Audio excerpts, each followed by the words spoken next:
Hello, thank you for joining us. You're watching Transbrations. I'm your host, nahshondion, a writer and teaching artist.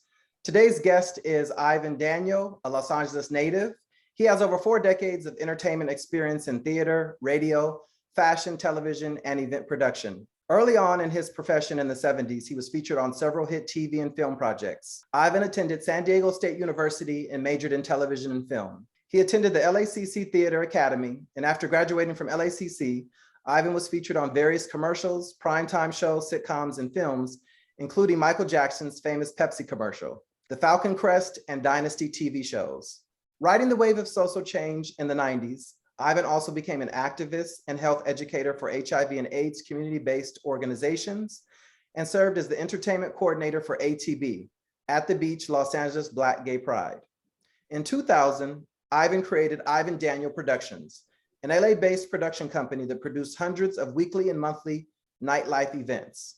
Ivan created FirstFridayzLA and Club Metro, which lasted for more than 12 years.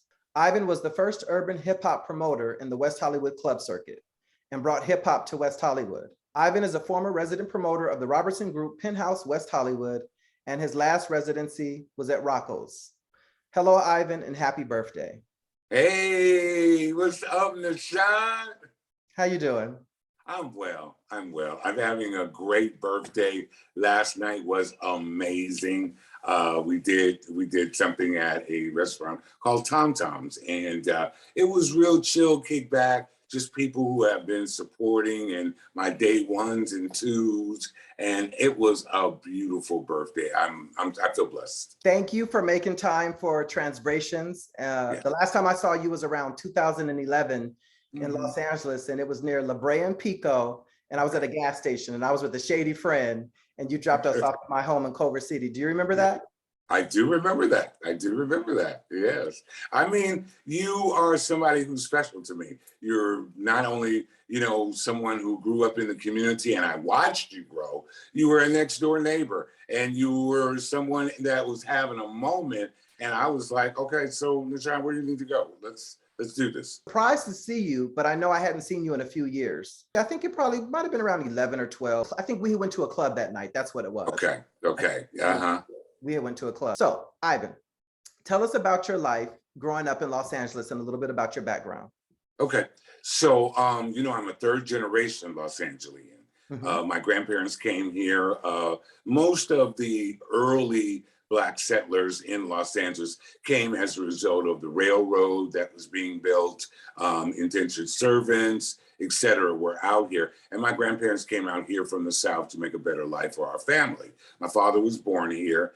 And, I pretty much was the, what would you say, when you're talking about a modern generation of Black people who had settled in California in Watts when Los Angeles was very segregated at that time.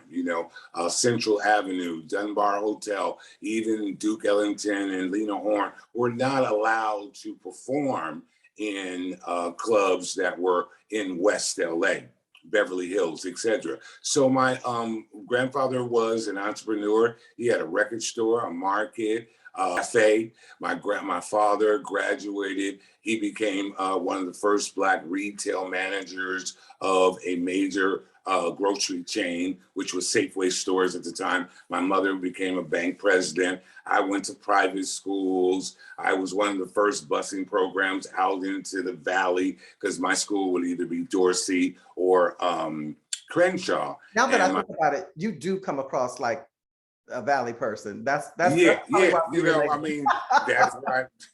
that's where a lot of my stuff. So, from that point, I love Los Angeles. I rep Los Angeles 24/7. I had a really, really good upbringing in terms of, values, core values, all of that kind of stuff. My parents did have a very nasty divorce, which kind of separated me, and I did have some turbulent years with that because, adult stuff that was placed on a child at a very early age. So I had to navigate through that. However, my grandmother did her best to shelter, to love me, to guide me, to validate me.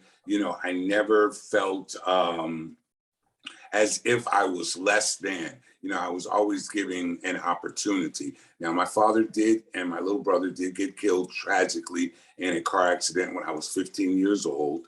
And it really, really, if you've ever seen a mother and a grandmother grieve, it changes you internally. Because my mother lost a son and my grandmother lost my dad. And my dad was my hero. He was an amazing guy. He was a good friend, father, son, ex-husband, and he had just married. And so that was, you know, kind of difficult. How old were you? I was 15. You said you were 15. Oh, wow. I learned something new about you. I never knew Yeah. that. I didn't know that. So 15. And so and we'll get more into some of that because my father was my hero. Okay. He was an incredible man, you know, and anyone that met him was like, oh my God, your dad.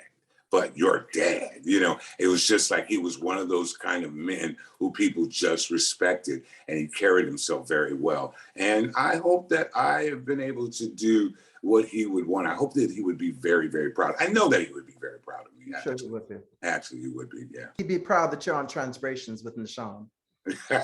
Yes, he would. Come on, ancestors. Right. Hello. So where did you said you're third generation. Where did you say your family was again from? Okay, so my grandmother and my grandfather, they were from Louisiana. Okay, and they came here in the 30s, and then of course my father was born here, and then now my kids are born here. What part of Louisiana? Lafourche Parish and New Orleans. So I think Lafourche Parish is not far from New Orleans, but the deal is that because the South was what it was, my grandparents never went back. They never went back. Still got some kinfolk down there? From what I understand, I do. We were going to, right before the pandemic, we were going to, you know, find some of the distant, like third cousins. I also went to the African-American Museum and did some tracing of my family lineage, etc., and found out what my grandfather's name was and what my great-grandfather's name was. And it is amazing, but you have to remember, back in the old days, the census people 9 times out of 10 were either white or illiterate, and they really didn't do a lot of real counting. They walked into a parish and said, how many people are over in this house? They said 5. What's their name? Da, da, da, da. That was census. That was census, you know? So when you really go anything past 1920, it gets real sketchy. It's and, you know, it's just what it is. But again, my grandparents came out here and they never looked back. They never looked back. They didn't want anything to do with the Jim Crow South. Oh, and I can't blame them because California, still segregation in parts of California. 100%, 100%. But it wasn't as bad as this. Exactly, right. I have some family from Louisiana. I forget. Okay. I forgot what part. It's at the tip of my. And I've been there and I did some research, but I can't hear it for nothing. So I'm not gonna even try to remember it. Beautiful place. Love New Orleans. Love. Oh, 1 second. We have to say hello to our haters. Hi, haters. Hi, haters. They're gonna be tuned in and watching. We love our haters, don't we? Oh, you have to. You have. You know. Love. You just celebrated your birthday, 21st birthday, yes. Right? Yes, my 21st birthday. And my 21st birthday is coming up too. And we're you know what, almost, this is going to the 3rd year of the pandemic, I guess. Yeah. You know, we're still here. It's a celebration. It's just it really is. It really is. At this point, I mean, this is like every day is. I made it. You wake up grateful. You wake up grateful. And just like you were talking about me picking you up, you know, when we reconnected about 10 years ago, it's those little acts of kindness that, you know, people really remember. And now's the time, if any time, to, you know, just give a little act of kindness to people, because we don't know how they're suffering. We don't know what their state of being is. And we just really want to be present for people who may not have as much as us, or maybe they may have more than us, and they just need a kind word because their day is not, you know, a great day today, you know, and because we're human, you know, we're just human. I mean, you know, compassion doesn't cost you anything. It does not. It doesn't, you know, and a smile doesn't either. No, it does not. So what does Black history mean to you, and how does your family celebrate it? Okay, so Black history, one of the things that was very, I think, almost sad for people on the West Coast. We don't get the real Black experience. However, you know that Kwanzaa was created out here, the Black History Week. We did a lot of things like that. So Black history, let's go here. I remember when Michelle Obama said, it is a wonderful thing to wake up in a house that was built by slaves. Mm-hmm. And I truly believe that Black history is American history. We need more than a month, and we are ingrained in every single piece of society today, from the cure to arthritis, to the stoplight, to home monitoring systems, etc. So for me, it's Black history, how I celebrate it. I just helped my little 7-year-old grandson do a whole paper on Martin Luther King. You know, we talked about Carter G. Woodson. We talked about all of these things. I got a video out for him. And of course, you know, with organizations in Los Angeles, you know, if we didn't do a Martin Luther King speech or a rally or a something, we did an event to highlight. And I've always done a Martin Luther King celebration since I was in college. As a matter of fact, I was one of the ones who helped to rally around, because it was a big protest to get MLK Day a national holiday. And so we're going back to the 80s, and I did a big event, you know, at LACC. It was televised on 7, 2, and 4. And all of these things, you know, were part of, let's say, a peaceful uprising, that if anybody should have a day, Martin Luther King should have a day. So Black history is every single month, every single day. I live in a Black community. I shop Black. I buy Black. I talk to Black. And when I get up, I wake up Black every day. So, as some would say, blackity black black. Blackity black black black. That's Black, it. Period. Tell us about your father being your hero. He just was that guy. You know, I mean, where a lot of young men don't get their fathers. You know, I got my father, you know, and I looked exactly like him. It was almost, my mom always says, she's like, I didn't do nothing but have you, you know. But as I've grown older, I'm a nice mix of both of them. But he just was a stand-up guy. He was accountable. He was consistent. He was honorable. He didn't get into, you know, a lot of the things that his contemporaries got into, you know, the drugs, the gangs, the hustling, all of that kind of stuff. He loved his mother. He adored me. And he just was that guy who was always kind of upwardly mobile and working. You know, he was a person who, you know, got his degree when he was like 30-something years old. He got his BA from Pepperdine University. He, like I said, was one of the only Black retail managers in the entire nation for a major food chain store. He went on to Retail Clerks Union. Then he went on to, with politics, to help with high crime and high fire areas, especially in California, because like if you live in Malibu, your insurance premiums are super high. If you live in Watts or Compton, your insurance is super high because it's high crime. Well, he created bills to reduce the rate of insurance for, you know, people who were disproportionately affected by insurance rates, et cetera. So it, you know, it goes on. But the biggest thing is that he and I, we adored each other. You know, he was my hero and I was his son. And that was you know, it was that bond. And so he was Ivandaniel II, and your grandfather. He was Ivandaniel Jr. He was Ivandaniel Jr. and your grandfather is senior. It's senior. Okay.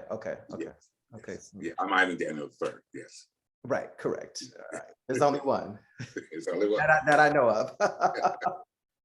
Yeah, and so tell us about your background in radio, TV, and film production and your experience with theater. Okay, so from a very young person, I was in every fashion show, all of that kind of stuff. You know, I just had that kind of personality. My mother was actually like a circuit model herself.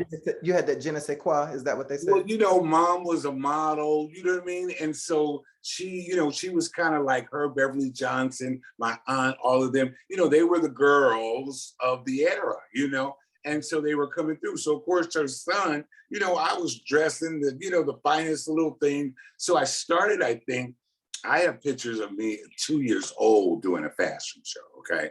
So from there, you know, it just kind of grew from, you know, every little community event, etc. Well, my father, though, he did not want me in entertainment. He actually had got a divorce from my mom and married a script supervisor in Hollywood who worked on Shaft, Superfly, Spook Who Sat by the Door, all of this. So she was the one who got me into the Shaft, got me into it. But my father did not want the whole Hollywood druggy thing to take hold. He was like, let him get his education. And then if that's what he wants to do, fine, but I don't want him apart, because we were friends with Ike and Tina Turner's kids. And, you know, there was a bunch of other, you know, like, see, BLAQ Hollywood was right here in Baldwin Hills, Windsor Hills. So we were friends with Diane Carroll's kids. We knew Ike and Tina Turner's kids. We knew Ray Charles' son, etc. And they were all kind of going left because of the whole entertainment thing. So my father was really just being protective. Protective. Once he passed away, then that was the opportunity. I was like, okay, I'm getting ready to do what I want to do, you know? And, you know, again, high school, you know, began all the school plays, was elected social activities director, you know, got into some of the plays, got into the dance thing, left there, went to San Diego State University, and really got close with a guy by the name of Dr. Danny Scarborough, who was a doctorate at 28 years old, who was in charge of the San Diego State Black Dance Troupe. So while I'm studying TV broadcasting, learning how to anchor, do all the things on the news, I'm also learning this whole Black experience that I knew nothing about. I'm 17 years old and really know nothing about Black culture because it just wasn't taught in schools. Well, Dr. Scarborough did that. We won a public Emmy for Roots. They picked me up in the air. Behold, the only thing greater than yourself. And I had a baby and we had all these people around, you know. So who wrote that line? Huh? I said, who wrote that line? Well, you know, that's out of the Real Roots thing. Really? You know, remember he holds the baby up and says, behold, the only thing greater than yourself. And he holds it up to the moon. Okay. Oh, that's in the original Roots. Yes. I have to look at it again. Yeah, you have to look at it. So when Danny Scarborough did the dance troupe, we had a live baby. And as we danced around and did our whole thing, I picked this baby up and all these guys, about 20 guys picked me up. And it was, behold, the only thing greater than yourself. And that was what, if you don't stop, I'm going to hop on. You understand me? You understand me? I will knock at your door and I will cut you in your foot, honey. But this is a man who used to cook me dirty rice and greens, teach me Black history, and teach me how to put an entire show together, okay? Wow. So the bug was in now, okay? I'm 17, I know how to write, produce, and direct. I have a sense of my Blackness now. Mm-hmm. And so I left and auditioned and went to Los Angeles City College Theater Academy and really learned the technique of stage performance, etc. I starred in Pearly Victorious. I starred in a couple, and then I wrote and directed a show called Stand, which I was telling you about, was in support of a national holiday for Martin Luther King's birthday. Mm-hmm. We had broadcasting at that time, and you have to remember, we're talking, you know, early 80s, etc. You know, TV broadcasting and digital, that just wasn't around. okay? There wasn't very many stations, okay? And my biggest issue or challenge in the industry is I've always had this resonant voice, but I looked like I was 2 years old. But I had this vibrato voice that used to come out. So, that helped and hindered. So I was able to do some voice commercials, and then I was able to do some background stuff, because you have to remember, early 80s, there wasn't a lot of roles for Black people at all. I mean, it just wasn't there. I mean, think about it. Michael Jackson broke the MTV barrier in the mid 80s. Yeah. So you're talking about, I'm right on the cusp of Black young men, Black young women being seen. We weren't visible, maybe when you had fame. My father, he worked at a radio station. I'm not sure what he did at the radio station. He wasn't a disc jockey. But my father died in 1982, but that he used to do extra work. I can't think of any of the names, but I'm from Pasadena. I grew up in right. Hollywood. It's not surprising when you come across other people and, they've done extra work, or, they're pursuing, this is the industry. Well, that was what was available to us, okay? Right. And, if we had the acting bug, we had to start out there. And how I got on Falcon Crest, Dynasty, and the rest was there was a nurse who was a Black guy who was the nurse on all of that. So he would actually fly me up while we would be on location. And because I was there, then they would use me in the background scenes. I would be able to pass champagne. And, these are credits. These are the only way you could really get in, because you weren't going to get a starring role. You weren't going to get a feature. I mean, Eric Lonneville on Room 222, Mark Capage, Julia, you're talking about Fame, and that's about it, you know what I mean, when it comes to the group of where I would have fit in. You're talking about just Eddie Murphy was one of the first that kind of broke through into the whole acting in film. You're talking Will just broke through, and this is all 80s, Cosby stuff. Those were the first of the kind. In the early 1990s, many undeserved communities in LA were being ravaged by HIV and AIDS. At that time, I lived in Altadena, and my next neighbors, their son, he passed away from it. My grandfather and my uncle went inside their home and had cleaned out the young man's bedroom. Like, hush, hush. I knew something happened to him. I knew he wasn't murdered, right. But I knew something had happened, but it was like not fear, but, it was just something that was something unusual at the time. Yeah. So how did back then, how did that impact you, and how did it inspire you? Did it inspire you to take any action? Well, it definitely inspired me.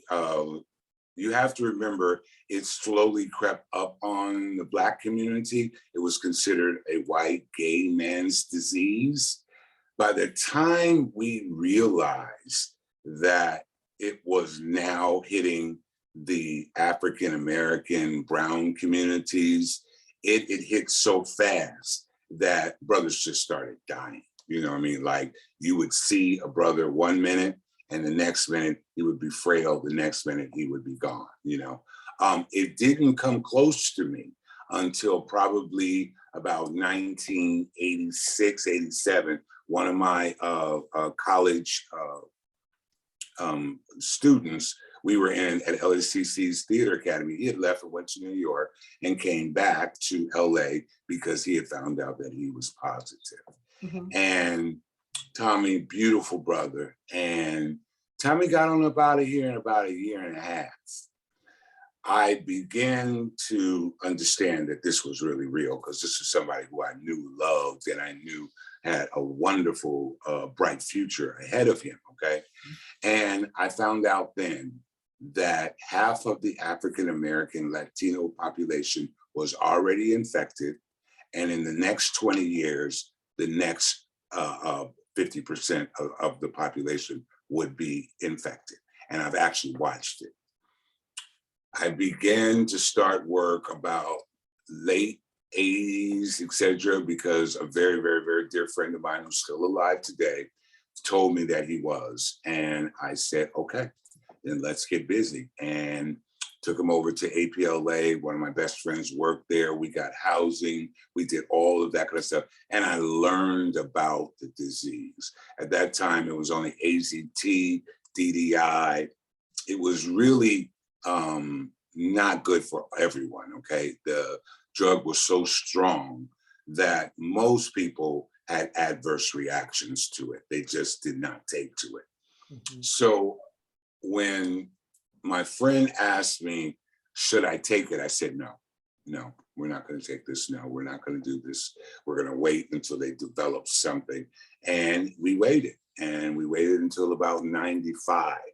And that's when the cocktail came out. And once the cocktail came out, he was taking probably anywhere from 7 to 12 pills at 3 times a day. And there were side effects. There were a lot of things, but we braved through it. And, you know, more and more people started revealing that they were, you know, because a lot of times back then, you could tell with the lymph nodes, you could tell with the thinness, you could tell with the, you know, the mouth rashes, etc. You could actually see people that you knew something wasn't right. What's it called? Kaposi sarcoma? Yes, exactly. Did I pronounce it right? Well, it's more called thrush. Let's just go with thrush. Okay. Thrush was the more commonly, you know, said, but I know what you're saying. The sarcoma. I can't remember the exact way how to say it. Right. But yeah, I'm butchering it. But thrush of the mouth, etc. So you saw a lot of it, and it changed the way I behave sexually. It changed the way I connected with people, because we were losing people. And you know, there was almost a scorn placed on Black men, because now Elin Harris was coming out with books, James L. Hardy was coming out, and the whole down low culture, immersed with crack epidemic, immersed with AIDS, had the Black community in disarray. So there was a lot of healing that had to do. And I began to take action. I got with the Black National Leadership Forum. I got with AIDS prevention team, and I would go into bathhouses, clubs, parks, anywhere that we could get the message out, because one of the biggest problems in the Black community was no education. There was no education, no harm reduction. Condoms weren't passed out freely. It was no place where a person could go and not, you know, like discreetly, because that was the other part, you know, stigma. You see me coming out of my minority age project, oh, he's got the thing. Yeah. So that was another thing. We had to create access to programs. We had to create access to medications. We had to create access to better health, you know, public health options. So I got busy on all of that, any panel, anywhere I could speak, any support group, any board of directors I could speak about. And then again, my partner, you know, was dealing with it right next to me. So I had to make sure that he was okay. And so that helped me with a lot navigating with other people, and people would come to me for advice. And a lot of the advice I gave to many young men was how to have the conversation, prior to having sex. How do you honor World AIDS Day? Several ways. Spencer Collins and I have done something for the last 4 or 5 years for World AIDS Day. I've done some things in the meantime, World AIDS Day. I've done some things with Black AIDS Institute, World AIDS Day. So whenever there's a World AIDS Day, I mean, basically you have to bring awareness to what this is all about, and what a epidemic, pandemic, however you want to characterize it, how it affected the lives of some really incredible human beings. So when we talk about World AIDS Day, you have to give statistics. You have to help people to understand there was not a cure. There was no once a day medicine, Truvada, Descovy. There was, nothing to prevent, a Prep, person prep, prep, yeah, prep. prep, PEP. There was none of that. Okay, so there's gentlemen like me who were able to survive and were able to talk about a time when there wasn't, and that when the drug was developed, it was not developed for you to pop a pill and continue doing drugs and drinking and acting up and carrying on and still having unprotected sex. It is something that will help your immune system to fight off infections, but you need to have a whole lifestyle change. So, my platform is more about education and moving forward. Where do we go from here? We've already know what the past 20 years are, okay? How do we keep a new generation of beautiful, young human beings, black, brown, yellow, white, purple? How do we take a new generation of young people and help them to be able to navigate through sexual activity? Speaking about being young, I remember when I was young, some of my earliest experiences that I had, and this is when I was a teenager, were with grown men, and they were sexual encounters that I initiated. And I remember that encounter with a guy. He was Asian, and this was in Pasadena, where I'm from. And I think maybe a week or 2 weeks went by, and I wasn't that active, so I went to the LA Gay and Lesbian Center. And I remember I had started getting tested for STDs when I was in my teens. I knew I was sexually active, so I should, be tested. Mm-hmm.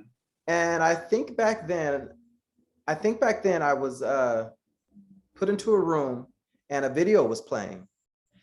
And Ivan, when I saw that motherfucker on the video talking about he was HIV positive, I could have jumped out the window, because, it was the first time that I became aware that, I had an encounter with somebody who was positive. And here I am, a teenager. And I wouldn't say that I was necessarily ignorant to STDs, but just the fact that now I was like, oh my God, like, and it wasn't any anal sex or anything, but it just still was just like, made me very just the fear. It created a lot of fear. It changes you, as it should, Right. But it was just like the shock of, sitting down there watching it, and then him appearing, talking about his status and very comfortably and everything. And I was like, wait a minute, I just did what, and, it was what it was. I got over it, and, I was tested and I was fine, but it was just very much like, whoa, wasn't expecting, and I'm sure other people probably have had those type of, moments. Oh, I mean, full stop. That's what I'm trying to help you to illustrate. Back in early 80s, I'm a young, we didn't know what the hell we were doing. And then there was this thing that was killing people.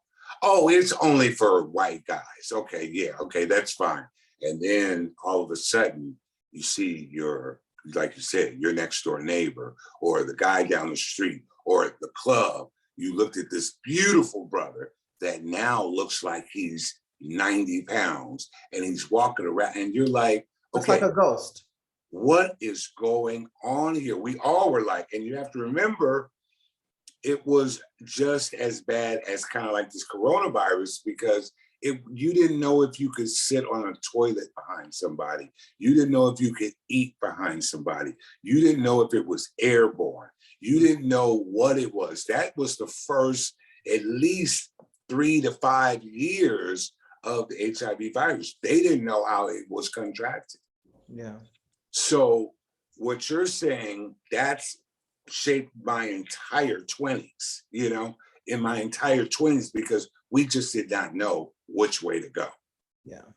Okay. And so, that's a perfect example of the shock that we had to live with. We're very happy that you're still here and that you've survived, and amen, all of the contributions. Amen. And Amen. I'm happy that I've had the pleasure and the opportunity of Amen. knowing you.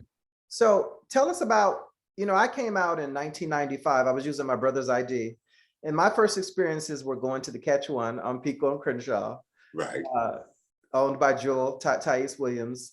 And I used to go to the study, maybe the Horizon, maybe less than a dozen times, because the Horizon shut down. Well, I don't know much about the Horizon. You were on the scene much longer than me.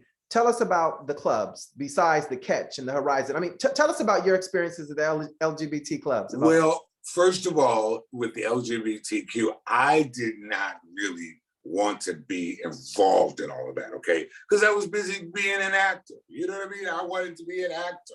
Shade.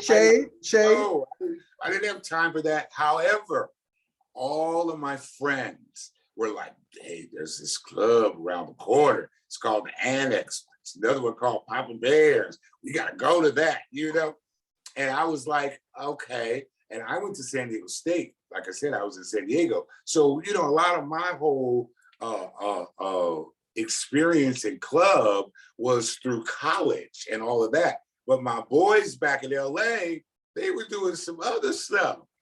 And so they'd be like, listen, you got to come home this weekend because we're going to this fire ass club. Okay. Came, and that's when Leimert Park was the meeting place after the club. Oh, trust me, I know. And I pulled Ivan, into, hold on, you got to name it. What were they there for? What were they there for? Well, it was the let out. They were there for the trade, right? Well, it was the let out. So you have to remember, you were talking early 80s. This was the let out from every club within a 5 or 10 mile radius. Everybody convened at Leimert Park. There were no cell phones. There were no beepers. So that was the place where everybody met. Now, were you gonna meet somebody? Was it the hookup zone? Hell yeah, 2:30, 3 o'clock in the morning. What else do you think? Honey, if I'm on Crenshaw, honey, I'm looking for some trade. Clearly, you know what I mean? Like, clearly. So when I remember coming from college and pulling up into that circle, and there's like 200-300 beautiful brothers carrying on. Everybody out there just, smoking a little weed, a little drink, and music blasting, people voguing in the middle of the street, all of that kind of stuff. And I'm just like, well, this is fun. Oh my God. And any problems with the police? Not at all. Not at all. Well, again, I'm sure at some point they would break it up. They would run through and tell everybody. But pretty much it was pretty harmless. I mean, it was just the kids there, there wasn't shooting. There wasn't a whole lot of stupid fighting and stuff like that. The kids just wanted a place after they had went to Papa Bears, after they went to the Annex, after they went to Horizon. Maybe they just left Jules. Maybe they just left a house party. They just wanted a place to meet there and find out where the after hours was. Find out where the little sex party, whatever. You know what I mean? It was just that place where you met. And I would say that's probably my coming out story if I have one. Okay. Still scared, didn't know what I was doing, why, who, what, where. And then I got introduced to the Horizon and Papa Bears. And you have to remember, Jewel was very hard. She was not letting us underage people get into the Catch One. So we stood outside of the Catch for most of those years. This is my first time. This is my first time ever hearing about Papa Bears. Oh, Papa Bears was in Inglewood, right off of Harbor Bida and Prairie. So think of Century and Prairie, one block north of there. Oh, did you just say Prairie? Prairie. Oh, Nightmare on Prairie Street, honey. That's a whole nother episode. That's a whole other episode, honey. Okay, go ahead. So yeah, so that was I would say. And then from that point, you would go to the Horizon, you would go to Papa Bears, and then I came back from San Diego State, probably at age 19, and one of my friends was working as a bartender at Papa Bears. He was like, well, you want to make some more money? You could be a bartender too. So I started bartending at the club, So, it's interesting. A lot of people have these hard coming out stories. I just kind of immersed into the community and did what my friends were doing, started having fun, and it just was a good time. It wasn't all this fighting and all that kind of stuff. Now, crack was coming around and HIV was coming around. So, yeah, it started changing, but we were just having fun. And so I have to ask you this question, and then I want to move on. Back then, you know, you said it was a meeting spot in that area, Crenshaw, Leimert Park. Back then, did you ever hear stories or I mean, yeah, rumors that gay men were being targeted, like robbed or beaten? Soon after, because you have to remember, I'm talking 80. Now, right around 84, 5, yeah, it started getting rough. It started getting rough because you have to remember, crack now has settled into Los Angeles now, okay? And it just, you know, the 80s was the wild, wild west. It just, you know, between, I don't care if you were gay, straight, you know, that's where the raspberry and the blueberry and everything erupted because only blocks away, you know, was the jungle where all the crack was being sold, you know? So you had guys that would come over there to hustle, to make money.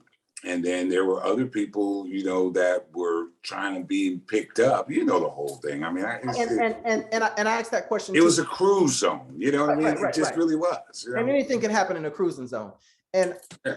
I asked that question because I also remember, you know, there'd be times when I'd be going to the catch and people would just be, or, you know, when you coming and going, people would just like, be careful, you know, because I had heard rumors that guys would be sitting in their cars or people would be in the area lurking around trying to rob or trying to hurt. Yeah. So, yeah.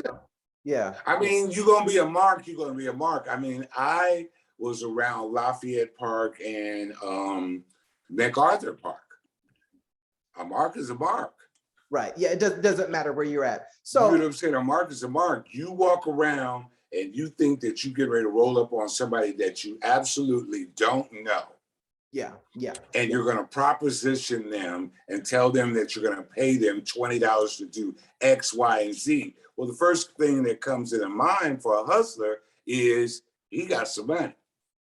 Well, if I just act like I'm going to do something like that, I'm going to come up on 20, you know? I mean, so, you know, I mean, I think that a lot of this just has to get down to common sense. And when we talk about gay men being targeted, heck yeah, they were marks. Yeah, you have to watch your back and your booty. Enough said. Okay, period. I didn't even say nothing else. That part. Watch your back. I'm gonna say it again. Children, you must watch your back and your booty. And your booty, period. You know what I mean? Like, that's it. You know what I mean? So, you know, because again, I wasn't one for all that. Ivan, I told you we was gonna have a kiki. Yeah. But let me tell you, I wasn't one for all that. I'm not getting ready to walk up on you and ask you to pay me, or we wouldn't do none of that, okay? So I'm not what you consider a mark. Right. But there are people who, you know, for whatever reason, you know, they feel like the almighty dollar is the power to get what you want. Well, everything don't go the way you think it's gonna go. Nope. And you've had that conversation before because we know what time that has been. Oh, right? We've had that conversation. We've had that conversation. We'll get to that part. So the first year I attended at the beach, Los Angeles Black Gay Pride was in Malibu, was in 1990. It was in 1995. Okay. And you served as the entertainment and sponsorship coordinator for ATB. What was your experience like working with them? Okay, so you have to understand, those are my best friends, my childhood friends that put that together, that did it. I went away to college and I came back. My best friend had went away to the Army. And so right around, I guess we were about 28, my best friend was working for Maxine Waters and Yvonne Braithwaite Burke and all that kind of, and they were like, we're gonna throw a party, Ivan. And I was like, what kind of party are you guys talking about? They were like, well, we're gonna do a beach party. I was like, okay. So we did one on July 4th. I think that was 86, 87. And it was overcast, only about 50 people showed up. And then about 3 o'clock, about another 300 people came. Now you have to remember, this all happened with a telephone, a letter, a friend calling a friend, or something like that. There is no emails. There is no flyers per se. You know what I mean? There's no internet. There's no nothing. So 500 people showed up, and we were like, okay, this might be a thing. Again, I'm trying to be Mr. Hollywood actor. I really don't want to really be fucking with this gay shit here. You know what I'm saying? But you guys are my boys. Not this gay shit. This gay shit. This gay shit. Yeah, but you know, I'm just, It is some gay shit though. It was some gay shit. And so it still is. It still is. You have to understand, these are my bros. These are my day ones that are putting this on. And this is like amazing. We're pulling 500 people, 600 people first year to Malibu Beach, Point Dume, with just a phone call and a few people doing some stuff. And no charge. No charge, no charge. Second year comes around. I didn't go because I think I was in a relationship or something, and you know, it was a little too much. Third year comes around. That's when the police came in and the helicopters came, swooped down on them, towed cars away. Were they there on the horses? Oh, the horses, they turned over everybody's stuff, you know, all that, because we weren't permitted at this time. Oh, okay, that's understandable. We were just a group, a gathering on July 4th weekend at the beach. That's why it was called At the Beach. Just come to LA and we're gonna meet you at the beach, period. That's what it was called. Right. Well, now we're coming around 1991, and my best friend looked at me. I said, well, how come we don't have offices, and why don't you have this, and why don't you? They were like, because we don't have you, Ivan. And I was like, okay. What's that scene from The Roots again, he says? Which one you talking about? When you're being lifted up? You're right. And so, you know, I'm already got all this theater experience. I have all this sales and da-da-da-da-da. They're like, bitch, like, when you gonna come on a board? And I was like, okay, let's do this. Let's do it. Mm-hmm. And that's when I immersed myself into, you know, finding sponsorship and, you know, putting together the stage. And there was another guy by the name of Jay Buxton. He was very much into entertainment. I don't know if you remember Jay. Jay was sing his butt off. And so Jay and I worked together. Out of that group, I only remember Wendell. Okay, got it. Well, Jay moved to Atlanta probably 10 years ago. But anyway, Jay and I, we did everything from cutting up fabric to getting a stage to coming up with performers to all that. And we just really wanted the day to be about unity, celebration, and life affirming, because it was a difficult time. We were losing our brothers and sisters. Crack was taking other people out. And we were now starting to realize, you know what?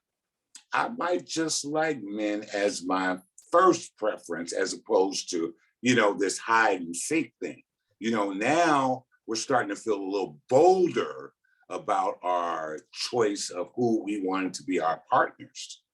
And that's where, you know, now we're into the 90s. You know, we're into the 90s. Now antivirals are coming out. Now we're starting to say, you know what? You don't like it? Go on over there. This is who we are. We're loud, we're proud, and that's what it is. Yeah. I remember that summer of 1995 and being at the Catch and them mentioning that Phyllis Hyman had passed away. And I think probably was on a Sunday.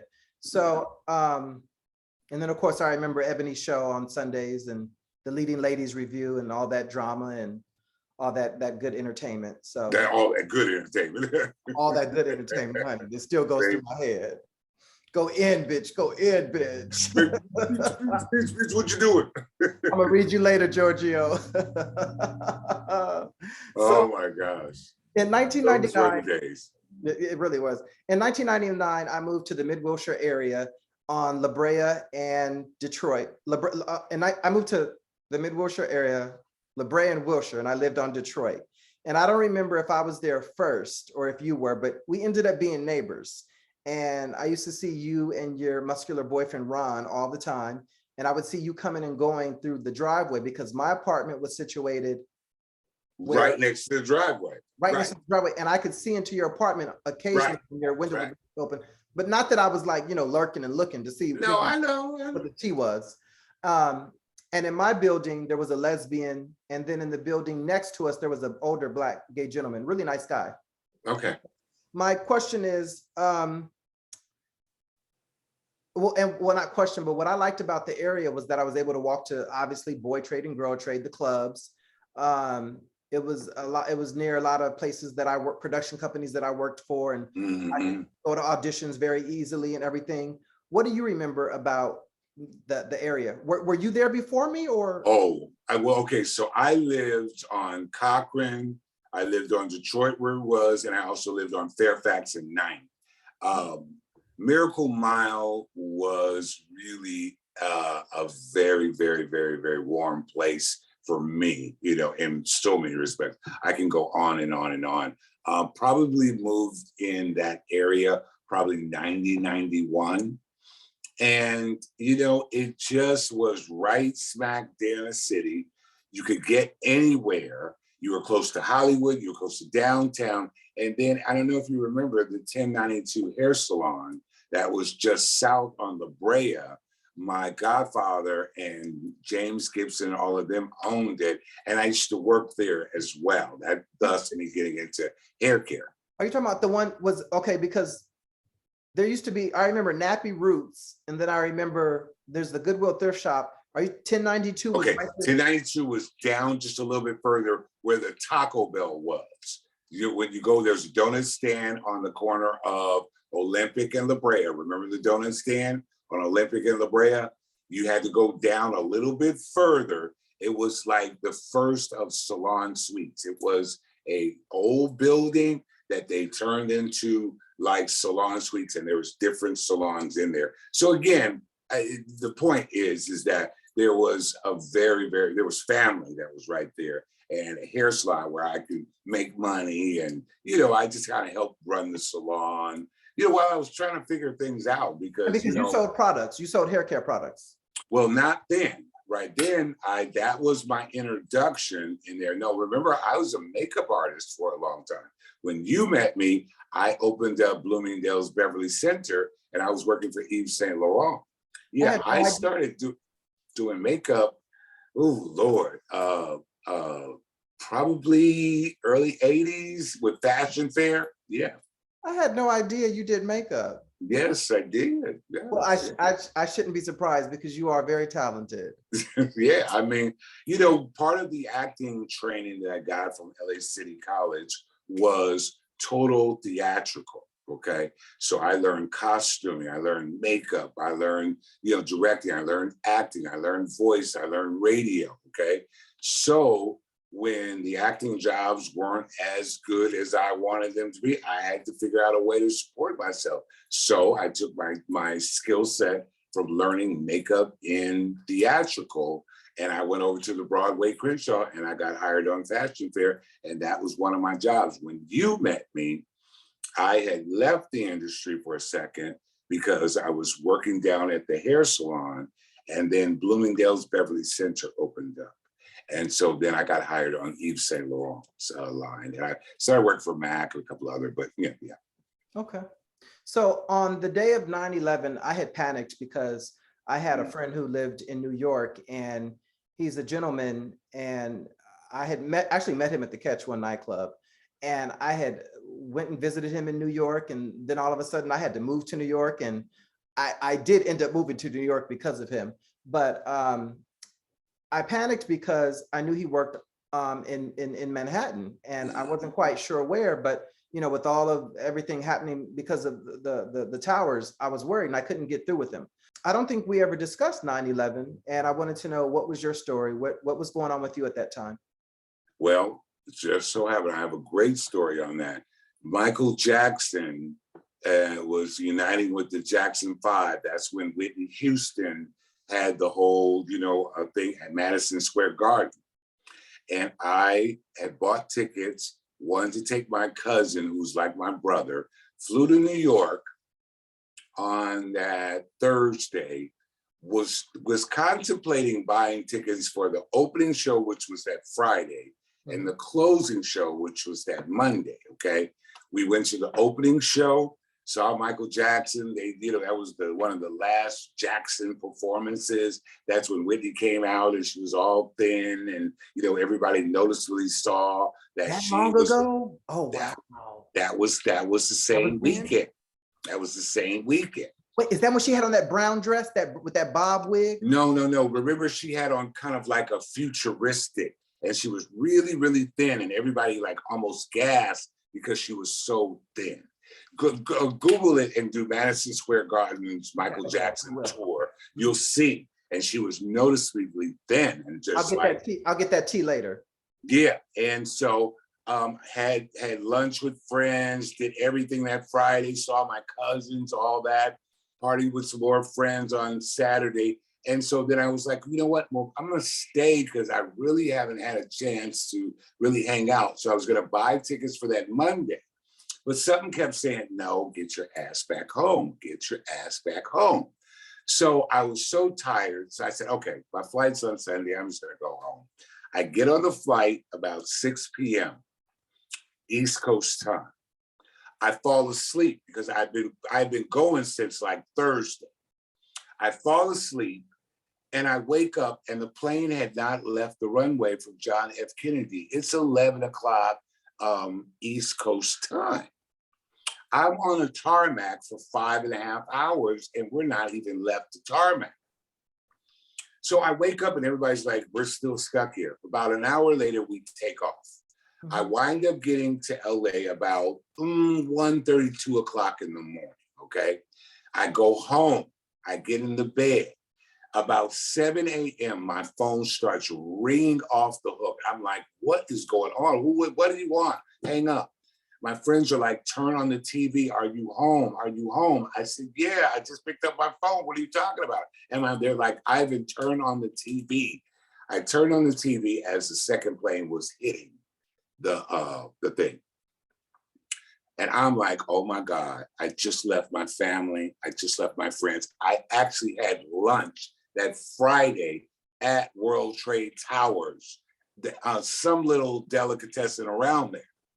So I missed being caught in New York by hours. Wow. By hours. Literally, I left that Monday morning about 1 a.m. I landed in LA because, time difference. So I guess I got home about 2 a.m., something like that. I don't know what time, 3, whatever. Got home, got in the bed, and literally as I got in the bed, kind of got almost asleep, the second plane was hitting the tower. So I missed it. Of course, I'm trying to call back to everybody. No one would answer any phones or anything like that. And I mean, that's when the world changed, on a dime. I was working for Softsheen Carson, and we were supposed to have our sales meeting. Our corporate offices were in Clark, New Jersey. We couldn't travel. We were just grounded. Some friends, colleagues were actually traveling. They had to leave. They got stuck. And, world travel changed forever. We used to, converse all the time and talk and learning about your father. You used to be a makeup artist, now this 9/11 story. And we used to see each other, Ivan, I would think. All the time, like every day.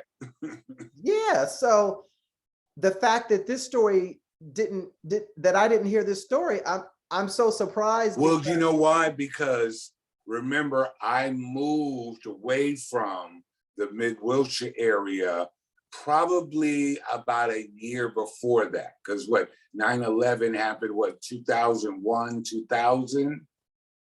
So I had just moved back to Inglewood. Oh, you weren't staying, you weren't in the mirror, you weren't in No, I wasn't in the Miracle-Mile, not when 9/11 hit. No.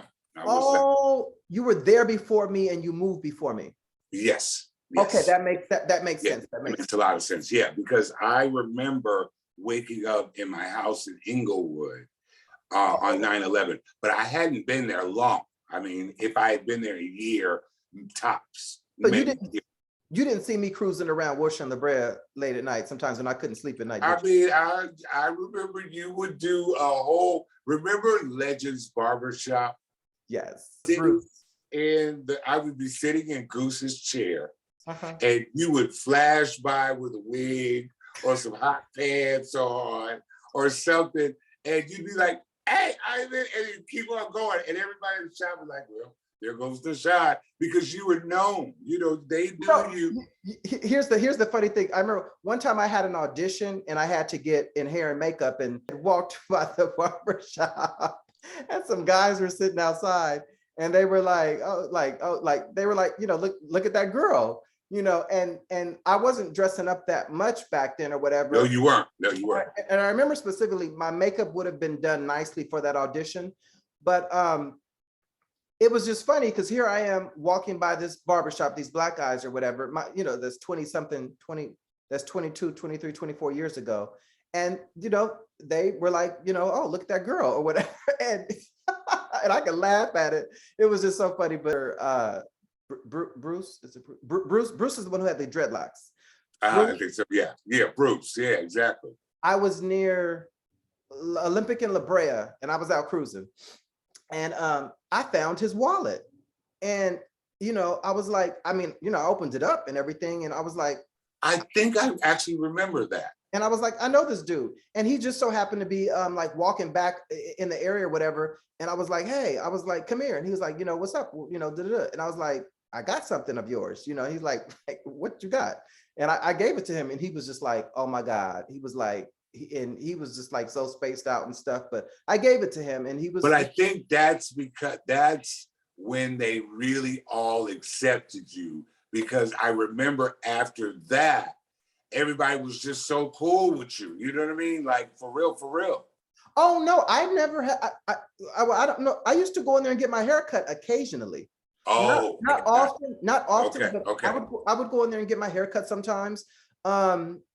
You know, I just felt like there was a moment, I think you told me of that story, and I just remember a moment where they really embraced you, you know, because you would be a boy one minute and you'd be a girl the next minute, and you were doing a lot. And I just really remember them embracing you as, oh, that's Nahshon, like, oh yeah, that's our people. It was. They were very friendly, you know. Right. And then I remember too, there was a queen that worked up in there at one point. There was some little yellow queen that worked in there doing hair. I can't even remember that. I remember. I definitely remember. So I remember one time you had mentioned to me that there was a trans woman. Her name is Pebbles, and that she was in Chicago. And her and another trans woman, they had left a ball or some type of an event, and they were involved in a robbery. Somebody had set them up and they were robbed, and one of Pebbles was shot multiple times, and her friend, another trans woman, I don't know her name, she was shot and killed, and this was in Chicago. And they were at a pageant. As a matter of fact, they were at a pageant. And I remember this specifically because after you had told me the details, it triggered something in me. It brought back flashbacks and it made me very uncomfortable. And I don't know if it was that night or if it was the next day or that week sometime, but I wasn't feeling good. And you opened up your home to me and you let me spend the night. And I don't know if I slept in your bed or on the couch or whatever. I'm sure you tucked me in and read me a bedtime story, right? No, but it was, you know, I was appropriate. Whatever it was appropriate. This is not a part of the Me Too movement. We share stories and people don't always know, you know, that something may be triggering or whatever. And I don't remember the context of how you brought it up, but you were sharing it with me. And it was just so horrible. I had heard the story before of the gay boys who were leaving the horizon in 1995, and their car was shot at and they crashed, and I think 2 of them died. It was the first time in a few years that I'd heard a story, you know, something like that, and it really did, it touched a nerve with me. And well, I think probably one of the reasons why we talked about it is because she was part of the Leading Ladies show with Ebony Lane. Oh, Pebbles was. Remember Pebbles? Yeah, Pebbles and Ebony Lane and all, was very, and I think Pebbles had decided to leave, move to Chicago, or was just away at a pageant. Mm-hmm. And I think that, she was scheduled to perform or something. And I think Ebony was really upset. I mean, it shook LA because Pebbles was one of the top girls at the time, very beautiful, all of that. And it was like, how could anybody be so cruel and, like multiple times shoot this wonderful trans woman and then kill someone else?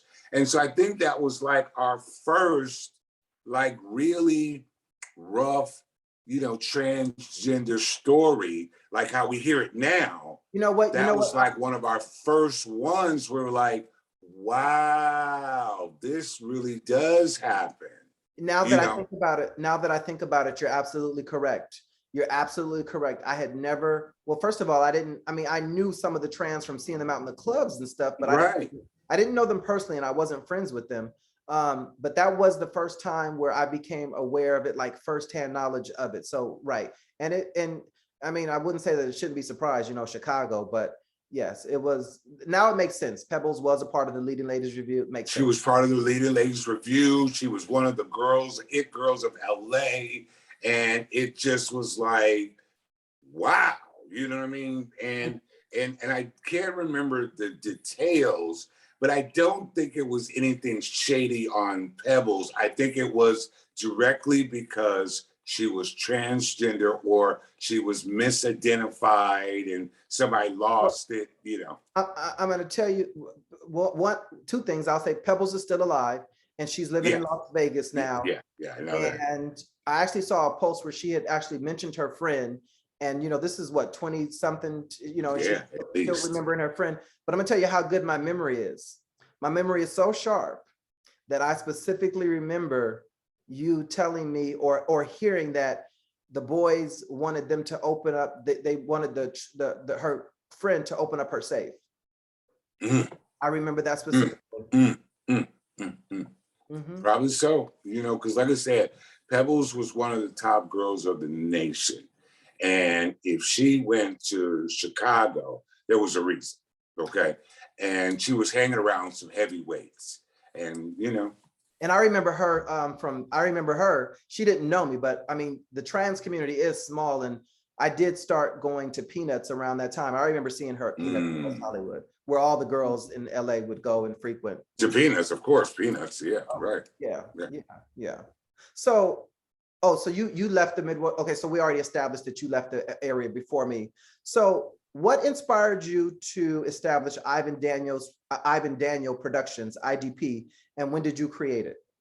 Okay, so I was dating a DJ at the time, DJ Boom. I don't know if you remember DJ Boom. I remember DJ Boom. Yeah. And DJ Boom came out to LA and could not get any work.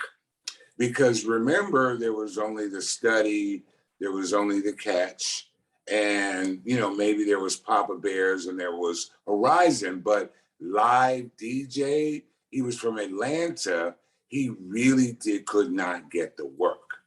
And I said, okay, don't worry about a thing. We're gonna start our own. And once, through his urging, he was like, well, we need to do a weekly. We need to get this going. I said, no, LA's not the place to just pop up with a weekly party. It just wasn't the place for that. I said, you got Jules, you got all these clubs that are established. I mean, who am I to just start this weekly party? I said, let's do something unique. Let's start FirstFridayzLA. And we did our first FirstFridayzLA. It was a phenomenal success. Where was it? So once I did First Fridays for about a year, everybody was like, Ivan, you need to be doing something in West Hollywood. And so I was like, really? I was like, I don't know. I don't know. West Hollywood, I don't know. And so they're actually for 3 IDs. Right. No shade.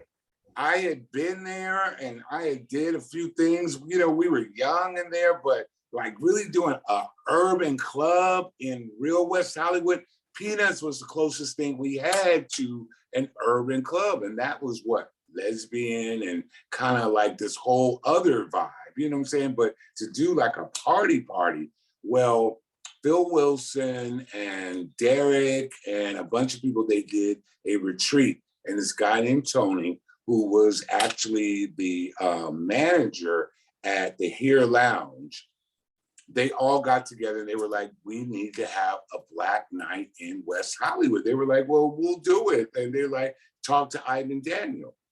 We all sat down and had a meeting, and I launched that. That went on for about a year. And at the time, it was just Club Metro and First Fridays. I didn't really want to be that immersed into the LGBT community. But by this time, I already am, right? I'm here. So the lady across the way, her name was Sandy Sachs. She had heard about me. We had hosted a kickoff party for Los Angeles Black Pride, maybe like a year before. And she just called me in her office and she says, get your butt in here. She goes, why are you across the street and why aren't you here? She goes, listen, your name is ivandaniel Productions. The name of your this is this and this. She goes, are we done here? And I said, yeah, we're done. We're done. And that I started branding it. So it took a white lesbian to sit me down in her office to tell me who I was and help me pull it all together. Because again, it was just fun. It was just First Fridays. It was just Metro. I wasn't looking at this as no career. Yeah, I was making a few dollars. Yeah, I got my boyfriend a job. He was working. I had the hair care. I got 2 boys I'm raising. I don't have time for really all this. But because she sat down and said, you are absolutely phenomenal. He goes, we have no problems with you. You come in here. The mayor already knows who you are. You've done parties. Do you remember her name? Sandy Sachs. You said Sandy Sachs. I'm sorry. Yeah, Sandy Sachs. Yeah. She actually did it was called Skirts, and she also did the Palm Springs, not white party, but the other one for the girls, Dinosaur Weekend. That's what she did. And she sat there and she just helped me put out my whole business plan. And so thus sprung ivandaniel Productions, and First Fridays and Metro became a part of it. I'd always been doing productions, and the goal was always to produce plays and all of that kind of stuff.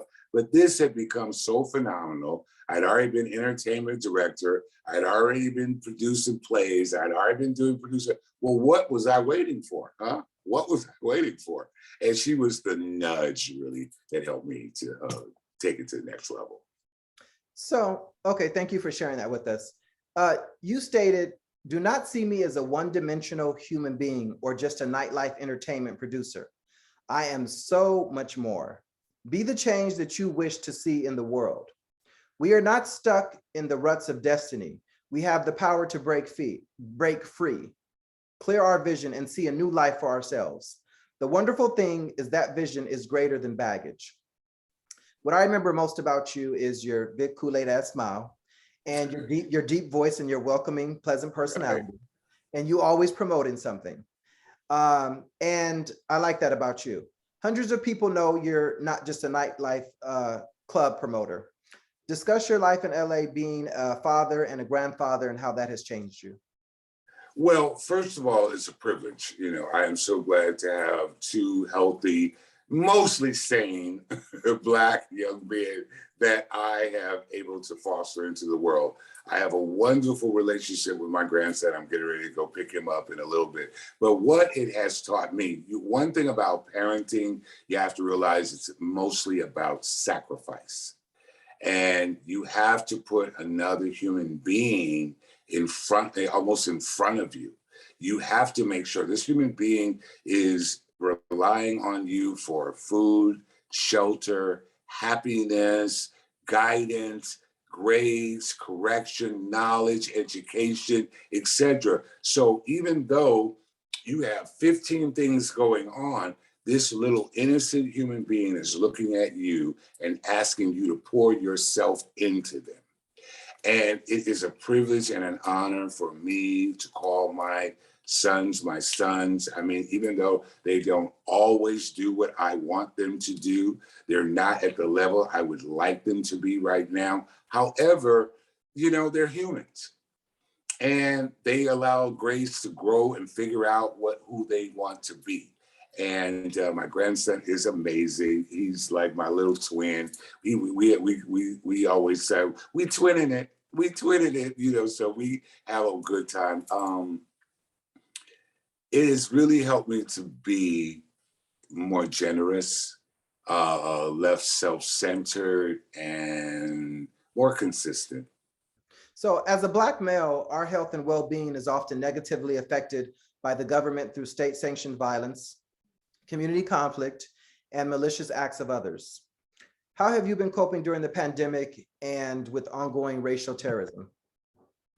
Okay, so with all of the terrorism, basically, you know, I really work with my family first.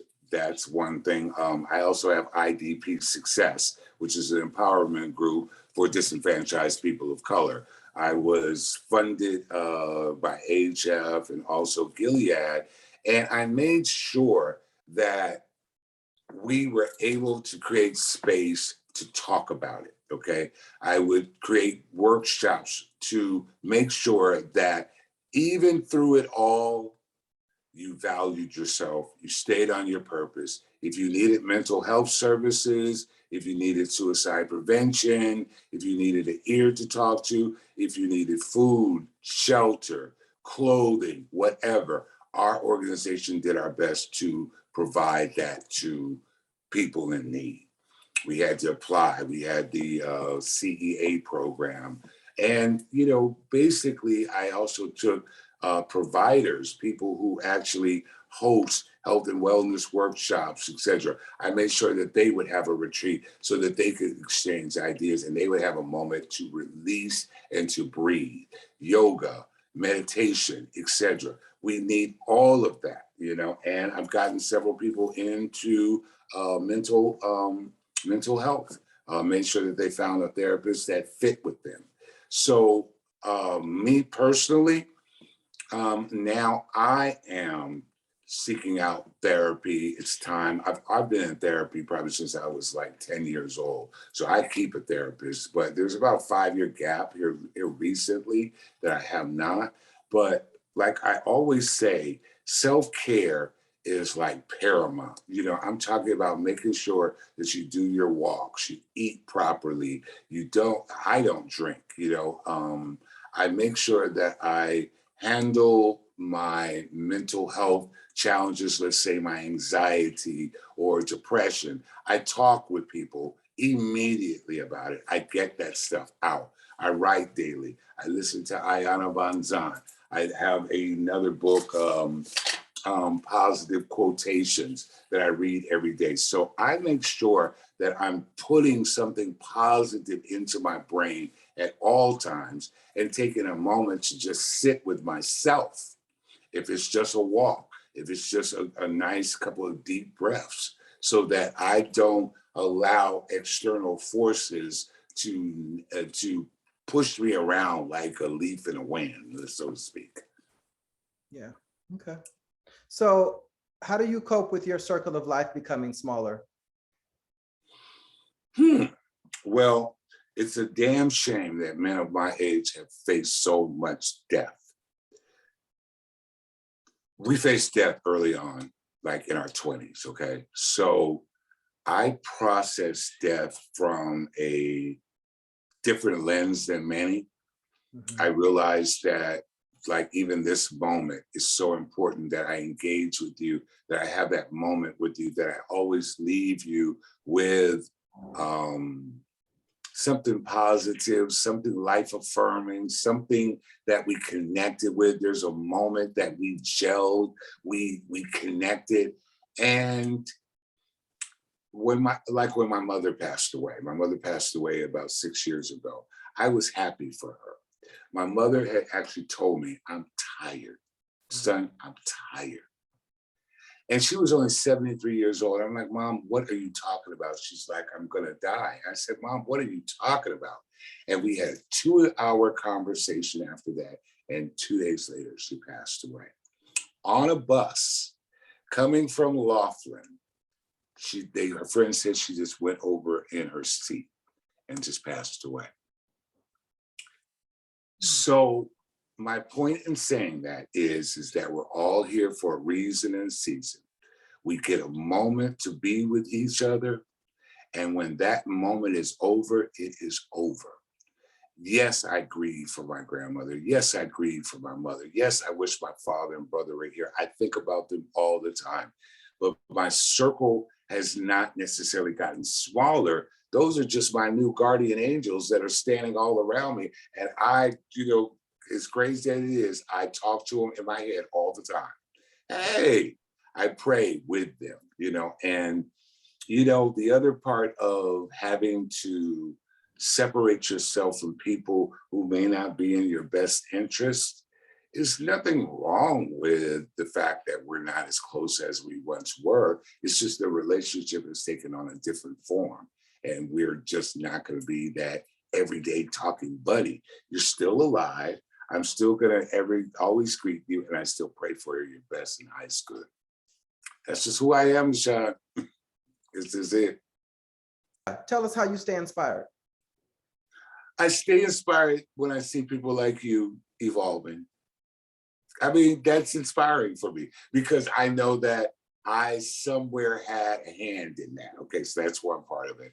I stay inspired by our youth that are coming up with new, inventive, creative content. I get to listen to what they want to do, dreams, etc. I stay inspired by, creating events and opportunities and a lane for people who may not have actually had that lane. So like, with First Fridays, with Metro, with all the things I've done, that probably may not have happened had I not created that lane for beautiful young Black people to flourish in any part of the town.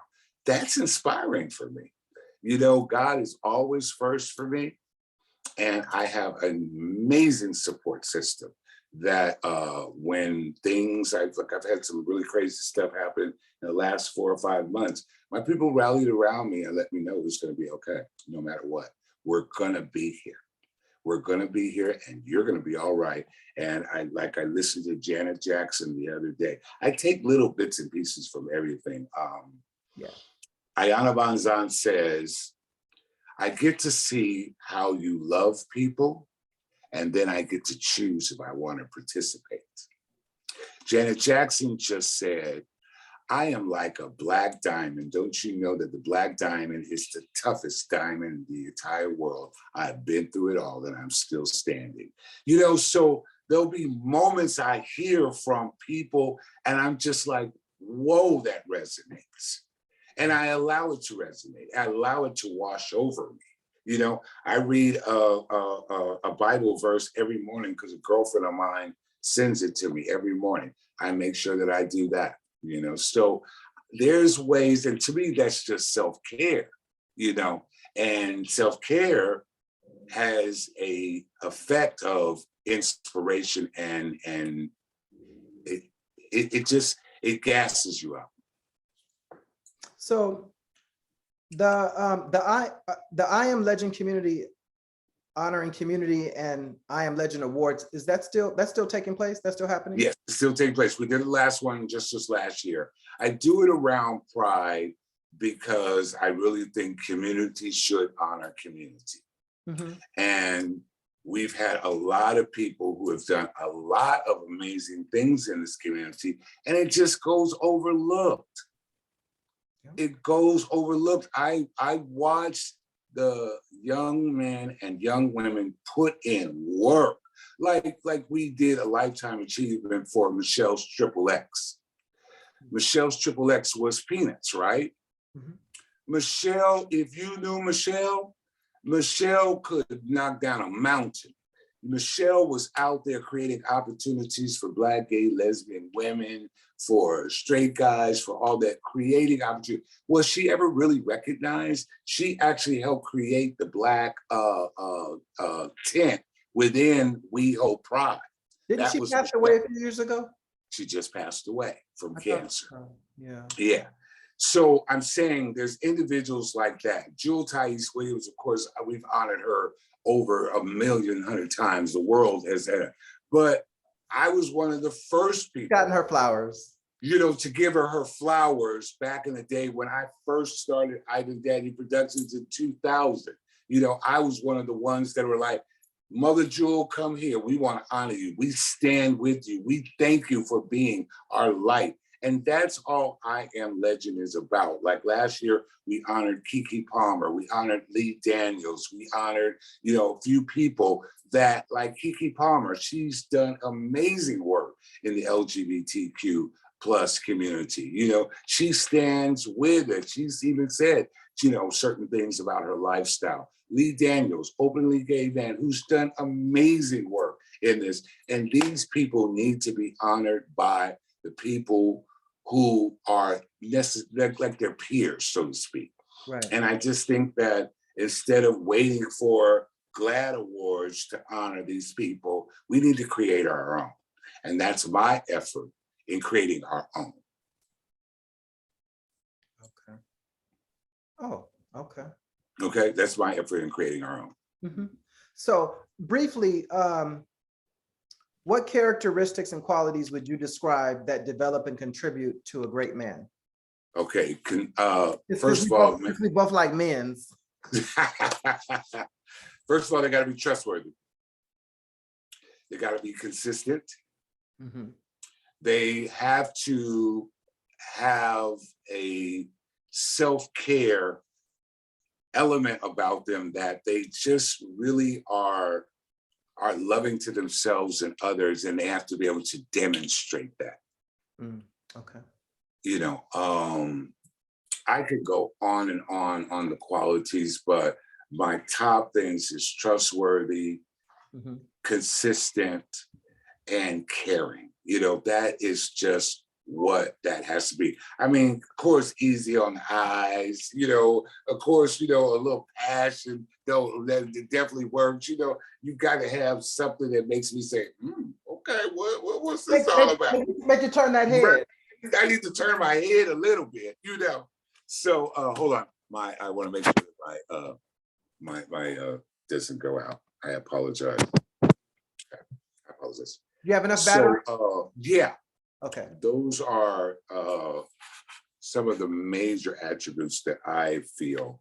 I also had put down some other stuff. I like a man who thinks before he acts, that he responds rather than react. Okay. So we probably have about 10 minutes left. Okay. Less than 15 minutes. So aging is a privilege that is denied to many people. How are you, how did you celebrate your upcoming birthday, and what advice do you have for others to age gracefully and deal with ageism? Okay. So I had an amazing event last night in Tom Tom's, as I was saying at the top of the program. Yeah. And I really think that, you know, first of all, you know, lowest age was 27, highest age was 65. And I really think that for my birthday this year, you know, I've had probably at least 30, 40 parties, big club events, you know what I mean, where, you know, I had big cakes and all that kind of stuff. But this year, I really wanted just to be my day ones and twos. Let's in a nice, chilled environment. We had a nice, like, sectional couch in a nice restaurant, and everybody just showed up. And they bonded and they got to know each other. If they didn't know each other, it was people who hadn't seen each other. And, you know, with COVID, it's a little tough, you know, because, you know, we haven't seen each other. And then me as a event producer, I have to be responsible enough not to put people in compromising positions. So that's why I wanted to keep it small. I knew that all these people were vaccinated. I knew people were responsible about other members of society. On staying young, I was a party animal until I was about 35. And then I finally said, enough is enough. I don't drink. I don't do drugs. I exercise. I drink plenty of water. I don't overly eat sugar. I keep my sugar down to about 80 grams per day. Is that how you stay so thin? Well, I mean, I think it's part of the reason. I think my family, I have to give my dad and my mom props. I mean, I just can't leave them out of the whole DNA process. But the other part of it is yeah, I eat lean.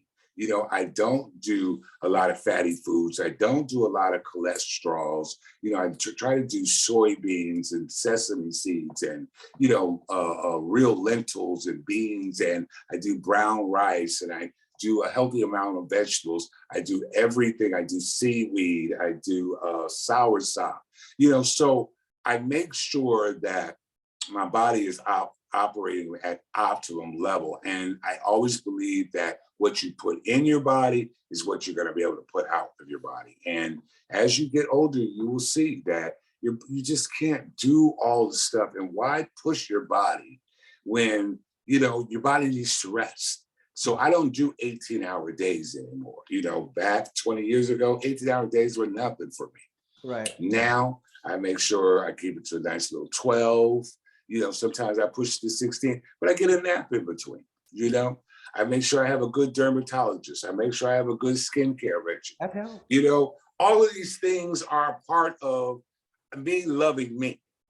And that's the first thing that I want to tell any young person. The most enormous component in this thing called life is self-love. That is true. Love you just a little bit more. I ain't saying being conceited. It's okay to be selfish. Yeah, I think that I like I say, center on self, don't be self-centered. Those are okay, two things, yeah. You understand what I'm saying? And it is okay to be selfish and say that I need to take care of me first before, like, I fill my glass up, put my life raft on, put all that. If that's what you mean by selfish, I completely agree. But I do think that that term selfish has gotten misconstrued in our society. It's I first, it's me, me, me, me, me, me, me.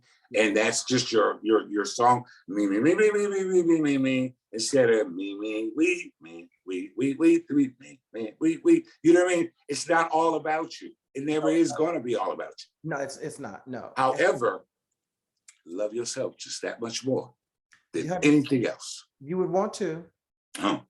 That's all I'm saying. You just answered my question, because I was going to ask you, what advice would you give to youth to live out their best life and to affirm them? But you just answered that question. So I'm going to. Okay. So there's a little bit more. Okay. Stay alert. Remember you were saying, watch your back and your booty? Well. Okay, you said that. I'm just paraphrasing. I have to, Ivan. I have to. Okay, so I'm saying stay alert. Everybody is not your friend. You don't automatically allow a person to be called a friend. A friendship is earned, something that takes time. You got to have some good critical thinking, some conflict resolution, and you have to spend some travel and some special times before you can call yourself a friend. Don't let anybody abuse you, your body, or your time.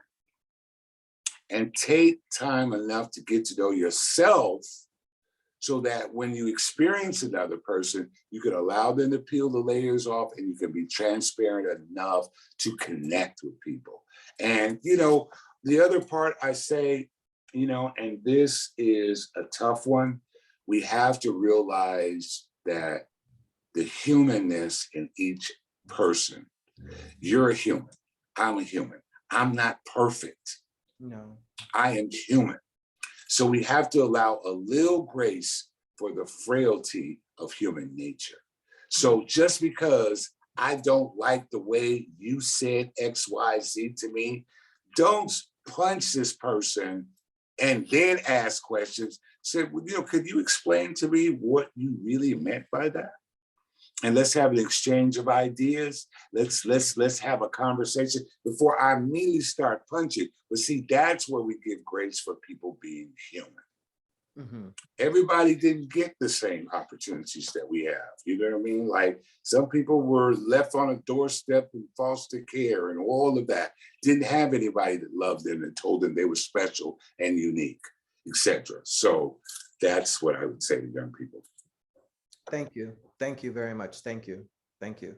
So last year I was given an award, a grant from West Hollywood to host an event called Honoring Our Transcestors. I honored Kiwi and Jody Ray, both deceased Black trans women. Okay. And this year I was given the grant as well. And I'm hosting an event called TRANSBRATIONS. And you are going to be speaking and helping us promote that event. Of course, of course.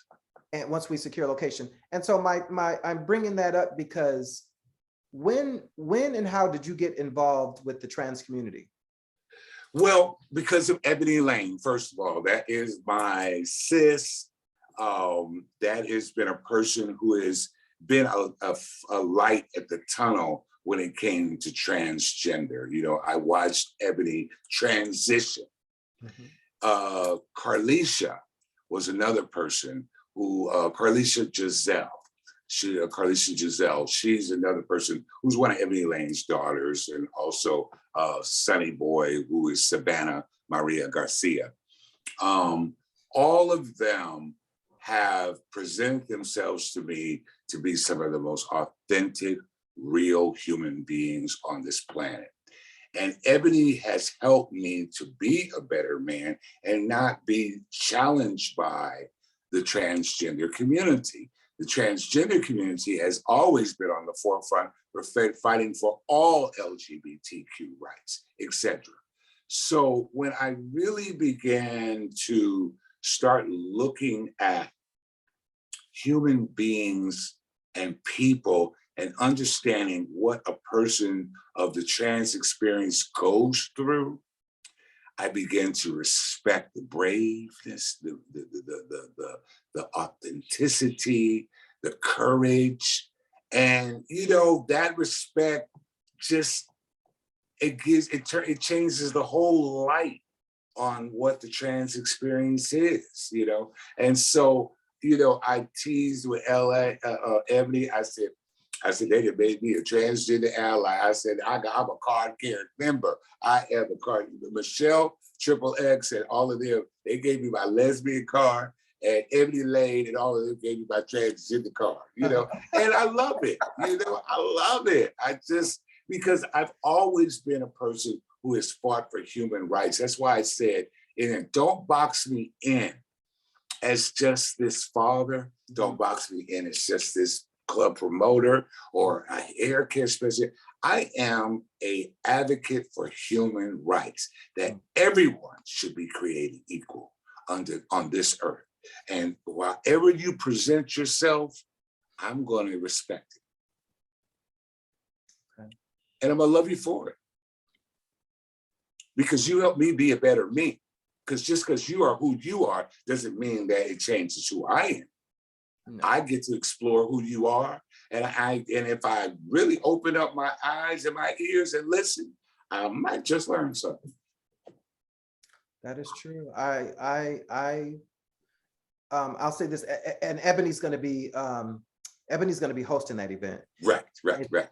It's featuring our sister Jasmine and some other performers. When I was in my early 20s, I had Jody Ray was my friend, and then I had met another trans woman from New York. I won't say her name. She's a total trifling crazy bitch. Okay, not deserve to be mentioned. But I'll just say that even with her shenanigans, I probably wouldn't be alive today had I not met those trans women and learned a few things, because the girls teach you. The girls teach you. If you listen, The girls will get you together. When I tell you, I became more assertive, I just became more powerful as just a human and as a person after meeting them and just watching how they move throughout life and just hearing some of their stories. And it was just like, oh, they're not getting shot up and they're not getting hit by lightning and they're not evil. You know, people love to demonize Oh my God. Trans people, both trans women and trans men. We're demonized every day, every moment of our lives. And for me to see them, I was just like, wow. It was just Wow. It's really a wow. It's a wow. But I learned so much from them. And even though I did just bash the other one, I'm still grateful that I met her and that she let me be in her life for the short time that she did. I'm still able to utilize some of those experiences and lessons that you know, she gave me to my benefit today. So, you know, I am grateful for her still. And I'm grateful for Ebony, and I'm grateful for you, Nahshon. I love Ebony.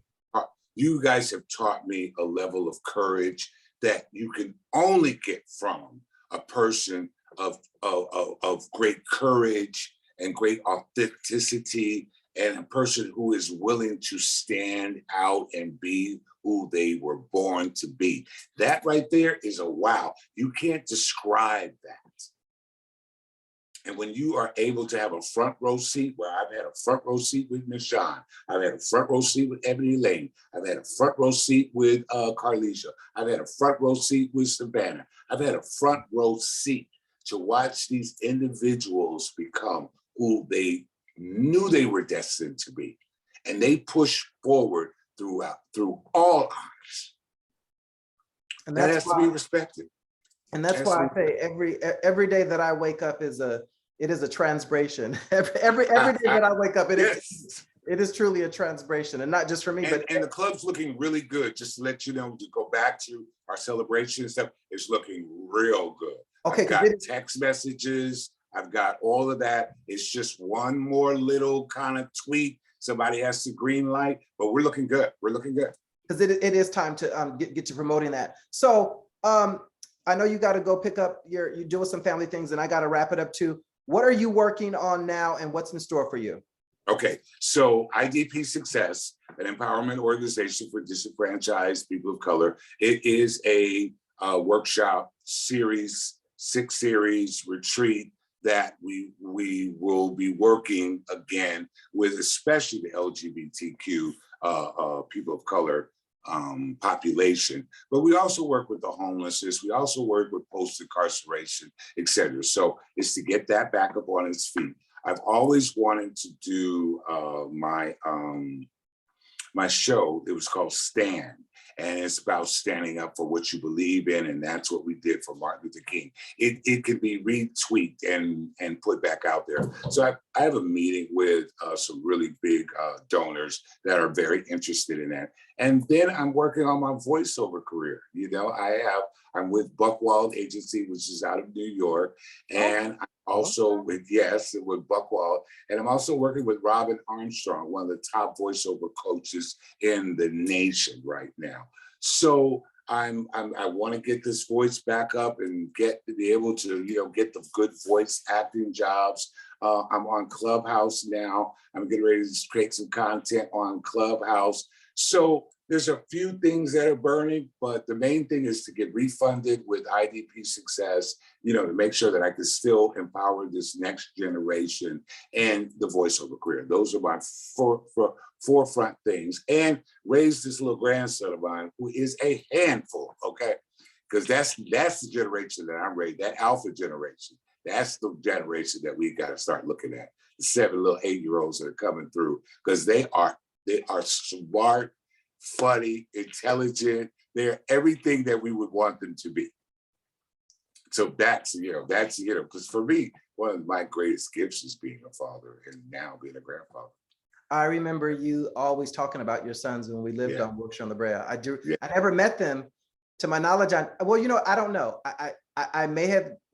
Did they ever come to the house? They used to come out all the time. I used to have them at least at least a week or two, but we used to keep them kind of settled at their home because we don't want to move them back and forth because that means toys and PlayStations and all that stuff got to come with them. And, you know, it's too much. So they basically stayed at their home. Now, when I moved back to Inglewood, that's when they were able to come by more. When I moved to Ladera, they were able to come by. But me being in Miraclemile and them in Inglewood, me working at the Beverly Center, it was too much. It was too much. So. You were just, but you met them, you saw them at least. I had to. And I'll just say that you were one of the few and one of the rare Black gay men that I knew that was a father and that had sons, that had kids. You know, that's that was, I mean, I was still, I was only, I wasn't even 21 yet. I was a baby. Right. Yeah, that was at that time. I didn't know that many, you know, Black gay men, but yeah, so that was definitely rare. So Ivan, I want to thank you for taking the time out of your schedule. This is your birthday weekend. We appreciate you. We love you. Thank you for your contributions to the community. And I want to thank everybody for tuning in and watching Transbrations. Thank you very much. And I'll see you soon. Nahshon, I love you. I'm very proud of you. Keep up the good work, okay? Do not stop because we need you in this planet, okay? Because without you, I don't know what we're gonna do, okay? Seriously though, no, I say that with all kiki, but I do know that you are needed on this planet, and I thank you for honoring me, and I thank you for doing what you're doing, and I want you to continue to do what you're doing, okay?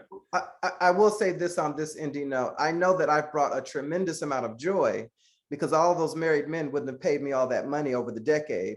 So I know I brought a tremendous amount of joy, and I would like to continue to bring joy. Bring joy, right. I don't want to have to bring something else to the party. But okay, you know I'm not gonna touch that with a 10-foot pole. Have a good night, Ivan. We gonna leave it. I love you. Peace and blessings. Okay. I'm gonna edit this out. Okay. No, do whatever you want. I mean, it's okay. We're good. Bye. Thank you. Bye, loved one. See you later. Bye-bye. Love you too. Bye-bye.